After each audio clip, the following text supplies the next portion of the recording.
এই শোনো, আমি তোমাকে একটা কবিতা বলতে চাই, তুমি কি শুনবে? তবে শোনো, হ্যাঁ।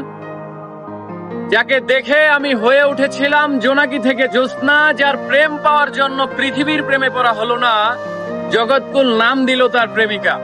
তাকে দেখার পর চাঁদ, ফুল কিংবা প্রজাপতিকেও সুন্দর মনে হয়নি। তাকে ভালোবাসবো বলে অন্য কাউকে ভালোবাসিনি, তবে সে হয়নি আমার অর্ধাঙ্গিনী।